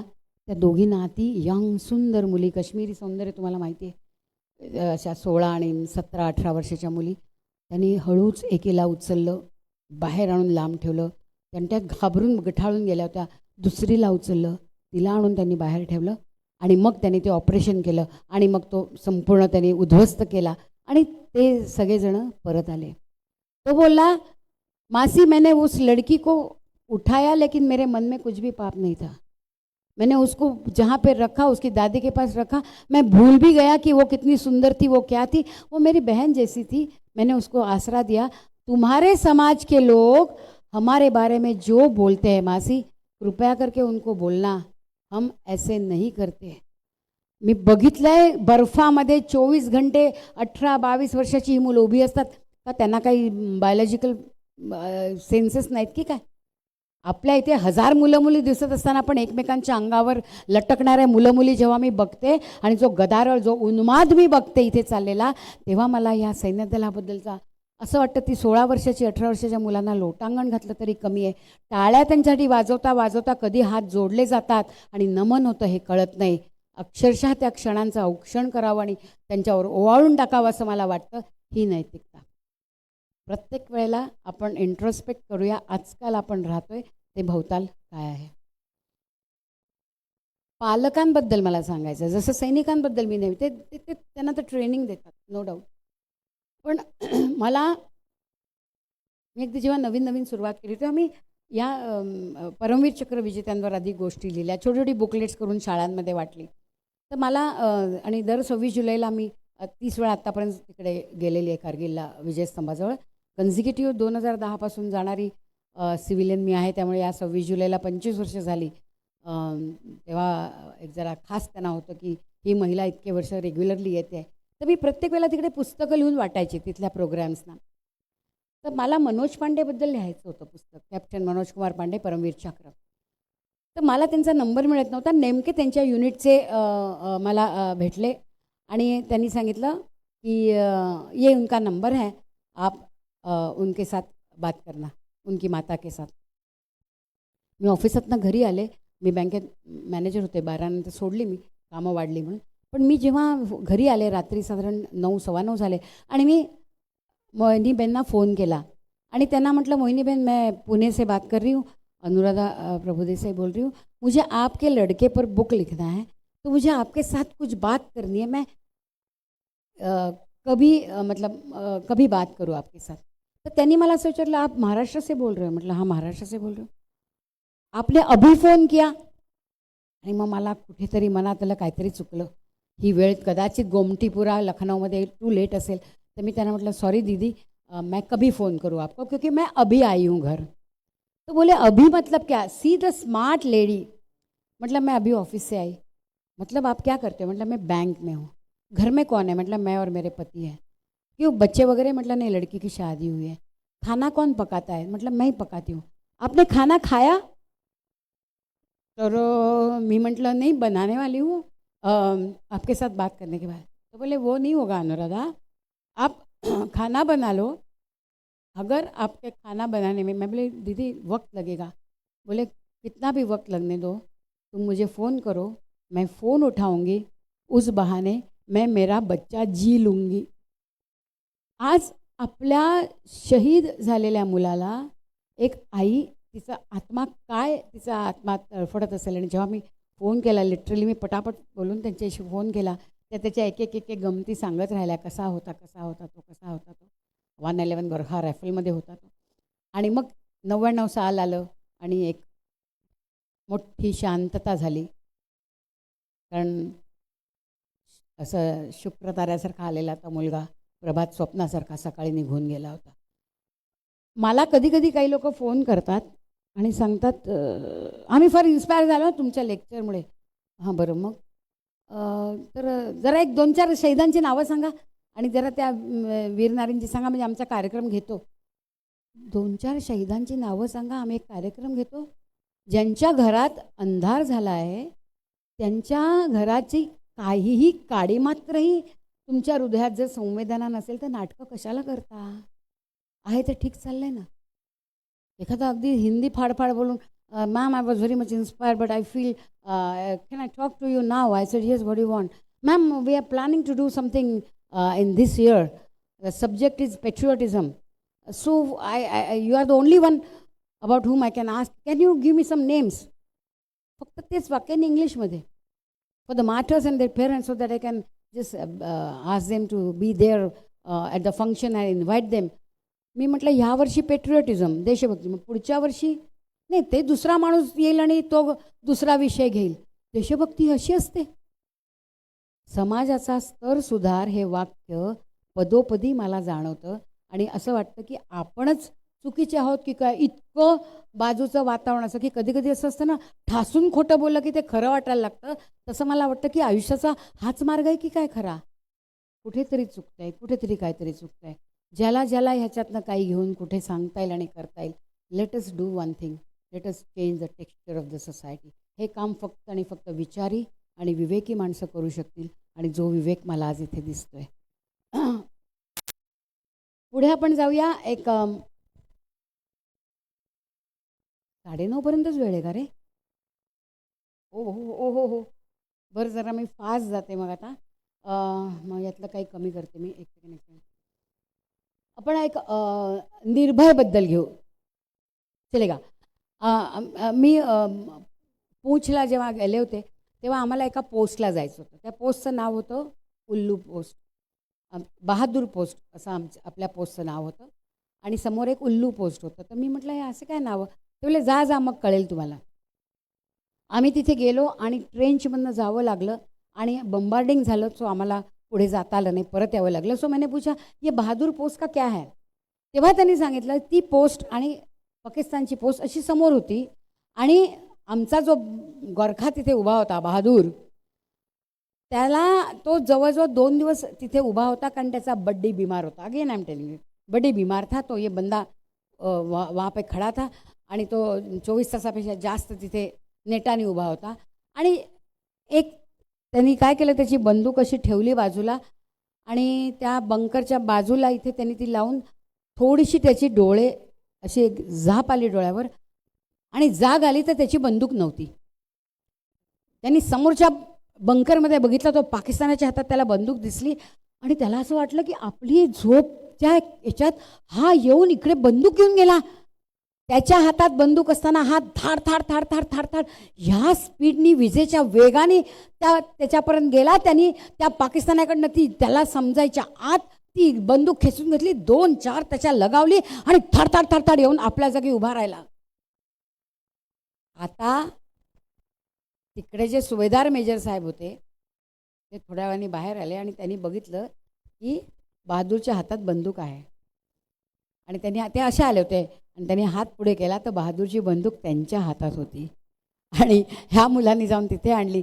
तेव्हापासून त्या पोस्टचं नाव बहादूर आणि समोरच्या पोस्टचं नाव उल्लू असं आपण पाकिस्तान्यांना बरेचदा बनवत असतो. याला निर्भय हा जो एक विवेकानंदांच्या ह्याच्यात होता त्याच्याबद्दल मी हे सांगितलं. एक पॅराएसएफचं सांगते. आपल्याकडे जे सदैव ढोल ताशे बजवत आपापलेच लोक केलेल्या गोष्टींचे आवाज करत असतात आणि आपल्या अस्तित्वाची सतत जाणीव केली नाही तर ते सैरभैर होतात. अरे हे नाही आज आलं तर कळलं नाही तर मला उद्या लोकांनी नाही बघितलं तर उद्या मला न्यूज म्हणजे दनादन आपलं ते आलंच पाहिजे. अशा रीतीच्या या सगळ्या वातावरणामध्ये जेव्हा मी पॅराएसएफच्या मुलांना भेटले, पॅराएसएफ म्हणजे एक स्पेशल फोर्स, त्यांचं ट्रेनिंग प्रचंड रिगरस, जे आपण विचारही नाही करू. त्याचे जमलं तर नक्की यूट्यूबवर बघा what sort of training they have. उगाचच नाही सर्जिकल स्ट्राईक्स आपले सक्सेसफुल होतात. तर ह्या मुलांना जेव्हा मी त्यांना भेटले तेव्हा त्यांचा जो लोगो आहे, त्यांचा जो मोटो आहे तो प्रत्येक माणसाने लक्षात ठेवावा आणि विचार करावा. काय आहे तो आहे पॅराएसएफ म्हणतात तुम्ही आम्हाला पाहणार नाही कारण आम्ही अस्तित्वात नाही. तुम्ही आम्हाला पाहणार नाही कारण आम्ही अस्तित्वात नाही. तुम्ही आमच्याबद्दल ऐकणार नाही कारण काही घडलंच नाही. तुमचं अस्तित्व अबाधित राहावं म्हणून आम्ही अस्तित्वहीन होतो. आज पॅरा एस एफची मुलं या पद्धतीने तुमच्या आमच्यासाठी काम करतात. जेव्हा मी त्यांना भेटले ते कुठेतरी बाउंड्री ओलांडून गेलेले आहेत, कुठेतरी काहीतरी करून आलेत, पण ते चेहऱ्यावर असं आणतात की आपण इथून वेस्टला गेलो, ठाणा वेस्टला, आणि भाजी घेऊन आलो, अशा चेहऱ्याने ते बसलेले असतात. त्यांच्या चेहऱ्यावर कुठेही मी काय केलं आणि कशासाठी केलं याचं स्तोम नाही, याचा आवाज नाही. दिस इज अवर इंडियन आर्मी. आणि म्हणून त्या स्पेशल फोर्सला आपण एकदा जोरदार टाळ्या देऊया. मला त्यांच्यासाठी नेहमीच असं वाटतं, अजीत है अभित है, हम प्रलय सवार है, शत्रु के लिए सदा ही काल का प्रहार है, लोह है तपे हुए, मृत्यू कंठहार है, शौर्य का समुद्र है, गर्व का आधार है. आपल्या त्रिशक्तीसाठी एकदा आपण जोरदार टाळ्या देऊया.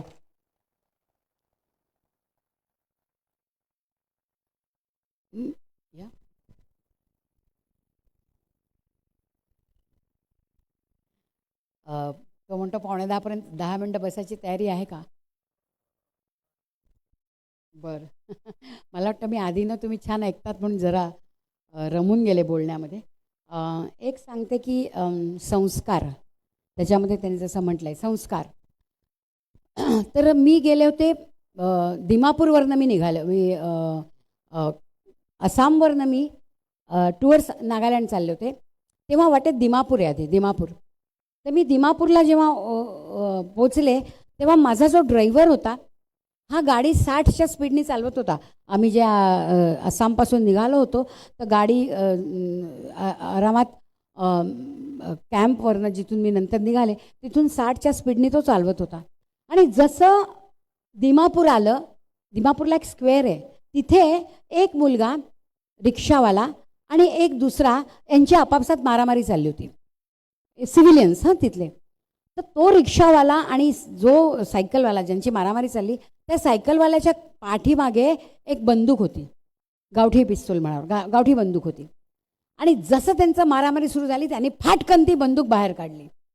आता त्याने ती बंदूक बाहेर काढली हे माझं एवढं लक्ष नव्हतं काय चाललंय ते, पण आमचा जो चाणाक्ष ड्रायव्हर होता अचानक 60चा स्पीड त्यांनी 100 केला आणि राप करून गाडी पुढे घेऊन गेला. आणि मी अशी झाले एकदम, आणि मग तो सॉरी सॉरी सॉरी मॅडम असं म्हणत त्यांनी एक काही अंतरावरती गाडी परत स्लो डाऊन केली. म्हटलं काय झालं, का तू असं गाडी एकदम अशी काढली? तर तो बोला मैडम जी आपने देखा वहाँ क्या चल रहा था? मतलब हाँ वो आपस में कुछ झगड़ रहे थे. तो बोले वो इमीडिएटली उन्होंने बंदूक निकाली. मतलब वो भी मैंने देखा. क्या होता है ना, जब वो हमको फौजी को देखते हैं ना तो वो उनका रुख बदल जाता है और वो हमारे ऊपर उनकी बुलेट्स आने चालू होती है. तो मी त्याला म्हटलं अरे ओके त्यांच्याकडे बंदूक आहे पण माझ्या गाडीत सुद्धा बंदूक होती, आमच्या पुढे बसलेल्या नाईकच्या, अर्थात ती नॉट टू बी शोन होती, आमच्या हातात त्यांच्या होती, आपल्याकडे पण होती ना बंदूक, चांगली व्यवस्थित होती. तेव्हा तो जे बोलला त्यांनी मला सांगितलं हो मावशी बरोबर आहे, ह्या लोकांना बंदूक कशी चालवायची याचं शिक्षण दिलं आहे आणि आम्हाला बंदूक कधी नाही चालवायची हा संस्कार. आज ही जी माणसं आहेत ती माझ्याच देशातली आहेत. आम्हाला 370 कलम झाल्यानंतर श्रीनगरमध्ये इतका परेशान, लोक थुंकायची काय करायचे, पण आमच्या कमांडिंग अफसरनी सांगितलेलं की अपने ही लोग है, ये भरकटलेली माणसं आहेत, जाऊन देतो आम्ही त्यांना. हे म्हणणारा 20 वर्षाचा मुलगा एवढी स्थितप्रज्ञता कुठून येते? कारण रोजचा क्षण त्यांना असं असतं उद्या काय होईल माहीत नाही. आम्ही अमृतच पिऊन आलो आहे.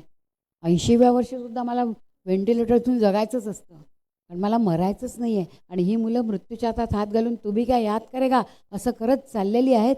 दर क्षणी ज्यांनी मृत्यू बघितला आहे त्यांना जीवनामध्ये हे पैसा प्रसिद्धी ह्या गोष्टी नको आहेत. त्यांना हवं फक्त तुमचं आणि आमचं प्रेम आणि त्यांच्याबद्दल असलेला रिस्पेक्ट. फॉर दॅट ते आपल्यासाठी आज तिथे उभे आहेत. ह्या त्यांच्या वृत्तीला आपण एकदा जोरदार सलामी देऊया.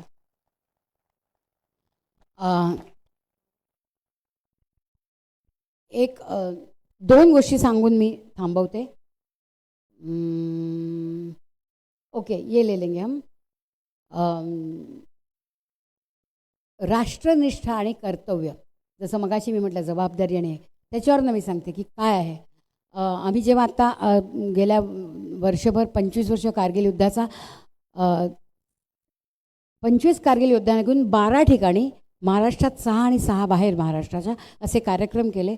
तेव्हा आम्ही जो लखनौला कार्यक्रम केला तेव्हा आमच्याबरोबर ती 111 गोरखाचे होते, कारण मनोज पांडे इज फ्रॉम लखनौ. तर ते कर्नल असताना आणि आमच्या गप्पा चालल्या होत्या, तेव्हा कर्नल असतानाने सांगितलं की मॅडम मी बटालिक सेक्टरला आहे, वर आहे, आमची सगळी लढाई रात्री चाललेली, दिवसा चढू शकत नाही कारण वरून बंबार्डिंग होतं आणि मला दिलेला होता हा पॉईंट घ्यायचा आहे. 80 दिवस त्यांचं युनिट त्या प्रांतामध्ये होतं, 80 डेज. कशा रीतीने राहिले, कशा रीतीने लढले, काय केलं, हा सगळा इतिहास सांगायला वेळ नाही, पण जरूर बघा काय आहे तो इतिहास.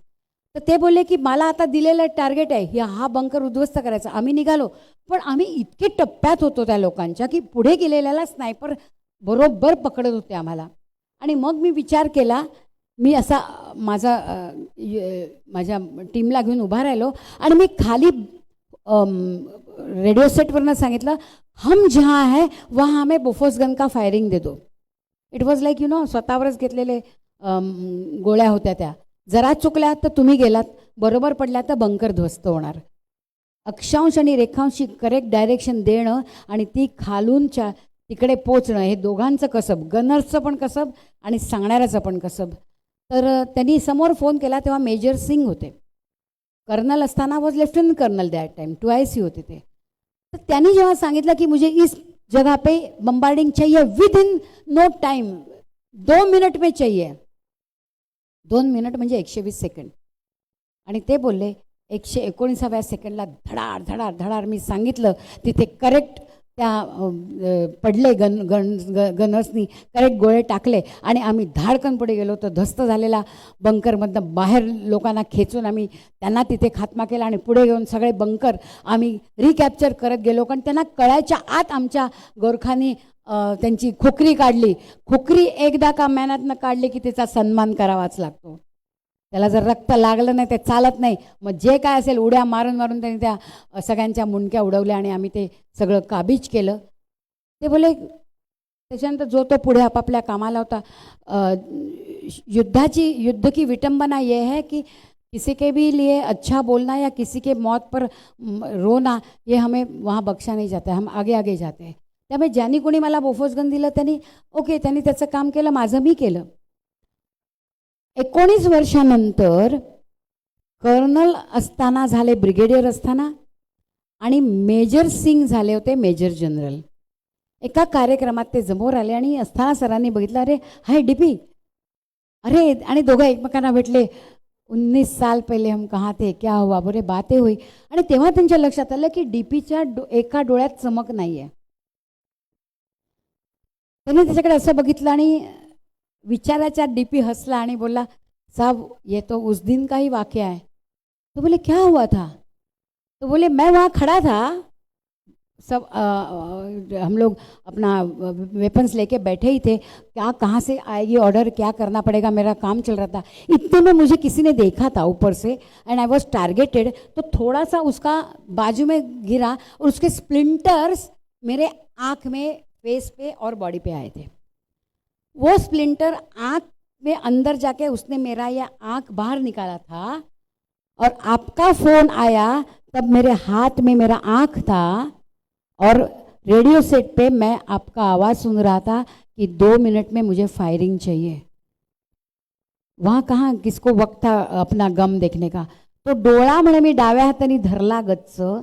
रात्रीच्या अंधारात दोन्ही डोळ्यांनी सुद्धा टार्गेट मिळत नाही, तिथे एका डोळ्याने ते टार्गेट बरोबर करून 120व्या सेकंदाला डीपीनी जे त्यांना फायरिंग दिलं त्यामुळे तिकडे ते जिंकले होते. आणि हे जेव्हा मला असताना सरांनी सांगितलं, मला माझं अत्यंतिक माझं कर्तृत्व काही नाही आहे बरं, पण मी ह्या सगळ्या लोकांना ज्या भेटले, मला डीपींची असं वाटलं मी कधी बोलेन. आणि लकीली मला त्यांच्याशी बोलण्याचा योग आला. आणि मी फोनवर होते, समोर नव्हते, पण मी त्यांना म्हटलं, सर आपके मुझे मालूम है आप मेरे से छोटे हो, लेकिन चरण छूना चाहती हूँ सर, आपने क्या कमाल किया है. मेरे पास शब्द नहीं है, लफ्ज़ नहीं है मेरे पास, ना मैं कुछ कह सकती हूँ. तो ते बोले आपकी सांसों से ना मासी मुझे पता चल रहा है, मेजर जनरल आपकी सांसों से मुझे समझ रहा है मासी, लेकिन थोड़ा रिलैक्स रिलैक्स, इतना कुछ मैंने किया ही नहीं है. दैट वॉज माई ड्यूटी मासी, जैसे अस्थाना सर ड्यूटी बजा रहे थे वैसे मैं भी मेरा कर्तव्य, मेरी राष्ट्रनिष्ठा मुझे वहाँ बैठने का मौका नहीं देती थी, मैंने उतना ही किया है. तो उसको ग्लॅमराइज मत करो. आज ह्या सादगीला, या राष्ट्रनिष्ठेला आणि या कर्तव्याला जेव्हा आपण चौकटीत त्या टाकतो तेव्हा आपण किती फरलांग लांब आहोत तिथून हा विचार सातत्याने मनात येतो. एकदा या सगळ्यांच्या त्यागाला, समर्पणाला आपण जोरदार टाळ्या देऊया. आणि लास्ट कारगिल युद्धाचीच गोष्ट सांगते की समर्पणवाणी काय असतं. कॅप्टन सौरव कालिया हे पहिले कॅप्टन ज्यांना कारगिल हिरो म्हणावं असं. आपल्या कोणालाच त्यांचं नाव माहिती नाही, कारण नसतंच माहिती आपल्याला, कारण ते येतच नाही जास्त, कधी आपल्या वाचनात नसतं, कधी बातम्यांमध्ये येत नाही, कधी सांगितलं जात नाही. आणि म्हणूनच मी ते सातत्याने सांगत असते की पहिला कारगिल हिरो कॅप्टन सौरव कालिया, 4 जाटचा हा बंदा, वय वर्ष 22. त्यांना सांगण्यात आलं होतं की बजरंग पोस्ट जाओ, वहाँ कुछ गडबड है, कारण तोपर्यंत कळलेलं नव्हतं नक्की पाकिस्तानी कुठून हमला करतायत आणि काय चाललं आहे. कॅप्टन सौरव कालिया आपल्या 4 जणांना घेऊन निघाले, 5 जणांची टीम गेली आणि ते जे 15 मेला गेले ते 9 जूनपर्यंत परत आले नाही, 22 दिवस. आणि इथून त्यांच्याकडे म्हणजे रेडिओ सेटवरने वरनं सतत क्वेरी चालली होती, कॅप्टन सौरव कालियावा कालियावा कालियावा, म्हणजे त्यांच्या भाषेत, हरियाणवी भाषेत ते बोलत होते आणि कळलं नाही कोण आहे. मग अमित भारद्वाज नेक्स्ट 6 महिन्यांनी सिनियर, ते गेले पुढे, तेही परत आले नाही. आणि आफ्टर 22 डेज एक पार्थिव, कारगिलच्या इथे एक .43 आहे जिथे आपण बॉडीज एक्सचेंज करतो. म्हणजे तुम्ही कारगिलहून निघालात, द्रासच्या मध्ये .43 आहे, इंटिरियरात मी तिथे गेलेली आहे. हा एक नदी आणि समोर पाकिस्तान, आणि आमचे बंदे तिथे दिवस रात्र उभे असतात. तर तिकडे ते पार्थिव आलं आणि जेव्हा ते पार्थिव उघडलं गेलं तेव्हा त्याचे डोळे फोडलेले होते, त्याच्या कानात सुया घालून कान फोडलेले होते, त्याचं नाक कापलेलं होतं, त्याची जीभ कापलेली होती, त्याचं गुप्तांग कापून त्याच्या तोंडात ठेवलेलं होतं. हे सगळं कमी म्हणून की काय, त्याचा मेंदू काढून तो 2 इंचाचा करून त्याचा चेहरा ठेवला होता आणि संपूर्ण अंगावर सिगरेटचे मार्क्स होते. हे का, तर कॅप्टन सौरव कालियानी एकही सिक्रेट पाकिस्तान्यांना दिलं नाही. कुठे फौज आहे, कुठे काय आहे, कुठे लपून आहे, हे काही सांगितलं नाही. कारण ते शिकले होते, safety, honour and welfare of the country come first, always and every time. Safety, honour and welfare of the person you command come next, always and every time. And your own is come last, always and every time. त्यांची ही वृत्ती बनते, हे जाहिरातनामे नाहीत, हे त्यांची वृत्ती आहे. आणि आपल्या त्या वृत्तीला साजेसं त्यांनी एकही सिगरेट न देता ते अशा रीतीने परत आले. संभाजीराजांना आपण जाणतो, जेव्हा अलमगिरांसमोर त्यांना उभं केलं होतं तेव्हा ते म्हणाले होते, नैनम छिंदंती शस्त्राणी नैनम दहती पावका. अलमगीर, छाटशील तो हात पाय, भासशील तो हो उभा देह, पण हे हात पाय म्हणजे मी नव्हे, की हा देह म्हणजे मी नव्हे. वाऱ्यावर समशेर चालवून वादळाचा शिरच्छेद होत नाही, की पाण्याला पेटते पलते लावून समुद्राची साल सोलता येत नाही, असं त्या युगात म्हणणारा संभाजीराजा म्हणजे या युगातला कॅप्टन सौरव कालिया आणि आमचे तमाम सैनिक.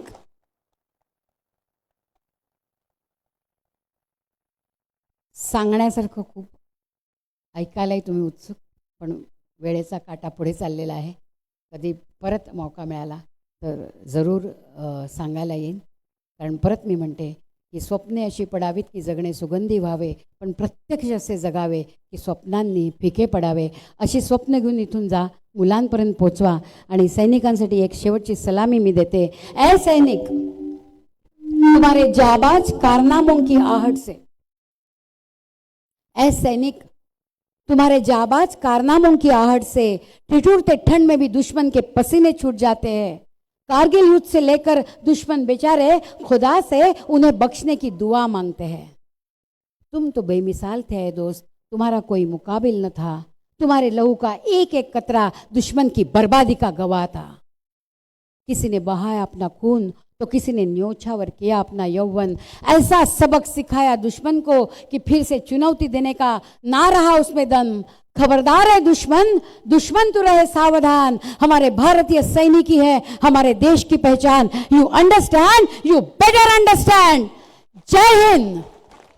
जोरदार टाळ्या एकदा अनुराधा प्रभू देसाई यांच्यासाठी. मी सर्व कॅडेट्सला इथे राष्ट्रगीतासाठी येण्याची विनंती करतो.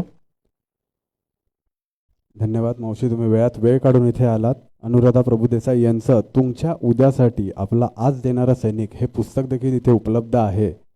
ज्यांना कोणाला हवं असेल तर नक्की घ्या, म्हणजे हे पुस्तक ते माझ्याकडे आहे. सर्व कॅडेट्सला इथे येण्याची विनंती करतो. आपण राष्ट्रगीताने सांगता करणार आहोत. ज्यांना कोणाला पुस्तक हवं आहे त्यांनी माझ्याशी संपर्क साधायचा. त्या पुस्तकामध्ये मी माझे सगळे अनुभव लिहिले आहेत. त्यातही खूप खूप गोष्टी आहेत. सहजी जमलं तर जरूर वाचा आणि ते लोकांपर्यंत पोहोचवा.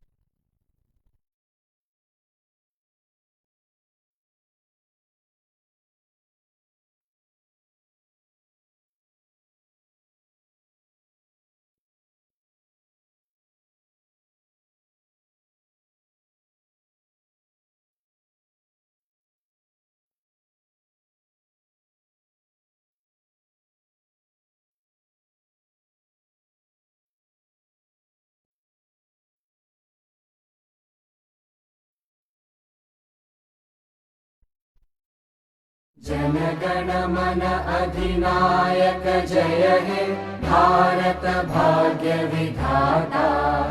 पंजाब सिंध गुजरात मराठा द्राविड उत्कल बंगा। विंध्य हिमाचल यमुना गंगा उच्चल जलधि तरंगा। तव शुभ नामे जागे तव शुभ आशीष मागे। गाहे तव जय गाथा जनगण मंगलदायक जय हे भारत भाग्य विधाता। जय हे जय हे जय हे जय जय जय जय हे।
पुस्तक कोणाला हवं असेल त्यांनी इथे यायचे. पुस्तकासाठी संपर्क करा. महेश क्षीरसागर इथे या ना, पुस्तक घेऊन 2 मिनिट.